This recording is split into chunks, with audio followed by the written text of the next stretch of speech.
Oke, materi kali ini akan membahas secara lengkap mengenai lipid, mulai dari definisi, struktur, jenis, hingga reaksi kimia dan manfaatnya dalam kehidupan sehari-hari.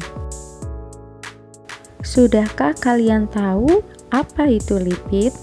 Lipid adalah senyawa organik yang bersifat hidrofobik, artinya tidak larut dalam air, tetapi larut dalam pelarut organik nonpolar seperti ether, kloroform, atau benzen. Secara struktur kimia, lipid umumnya berupa ester yang terbentuk dari reaksi antara asam lemak dan alkohol seperti gliserol. Berdasarkan asalnya, lipid dibagi menjadi dua. Yang pertama yaitu lipid nabati, berasal dari tumbuhan, contohnya alpukat dan durian. Lipid ini umumnya mengandung asam lemak tak jenuh sehingga cenderung cair pada suhu kamar.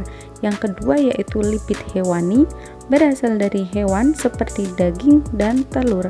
Lipid ini kaya asam lemak jenuh, lebih padat dan mengandung kolesterol.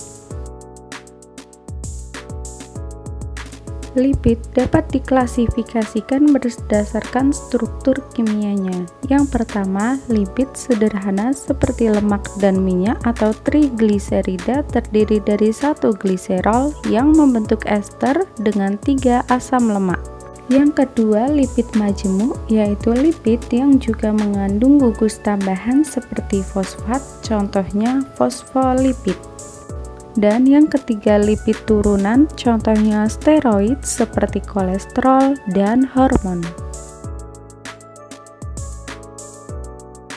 Lipid mengalami berbagai reaksi kimia penting, di antaranya yang pertama ada esterifikasi dan hidrolisis.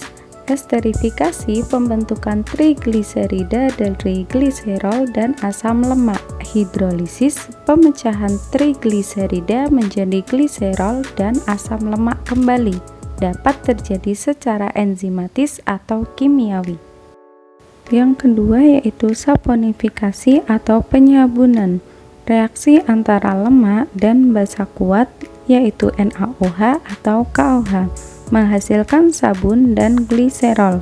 NaOH itu menjadi sabun padat dan KOH menjadi sabun lunak.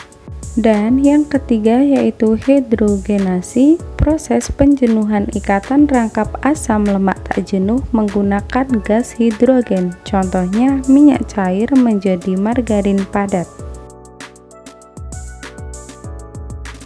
Lipid juga memiliki turunan penting seperti fosfolipid, memiliki gugus fosfat di salah satu ujung gliserol menggantikan asam lemak, bersifat amfipatik, kepala hidrofilik suka air, ekor hidrofobik tidak suka air. Contohnya yaitu fosfatidilkolin lecitin dan fosfatidiletanolamin, komponen utama penyusun membran sel. Selanjutnya ada steroid, itu tidak mengandung asam lemak tetapi terdiri atas 4 cincin karbon, bersifat amfipatik, penting dalam fungsi biologis, dan contohnya yaitu kolesterol, progesteron, estrogen, dan testosteron. Lipid memiliki peran penting dalam kehidupan sehari-hari.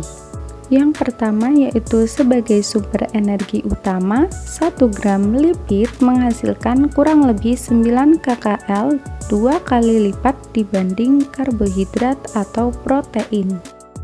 Yang kedua sebagai isolator panas, yaitu jaringan lemak di bawah kulit membantu mempertahankan suhu tubuh seperti pada paus dan anjing laut. Ketiga, membantu penyerapan vitamin lipofilik seperti vitamin A, D, E, dan K hanya larut dalam lemak. Dan yang keempat, digunakan untuk membuat sabun dan deterjen melalui reaksi saponifikasi.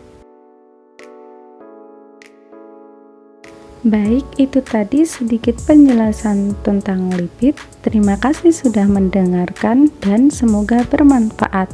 Bye-bye.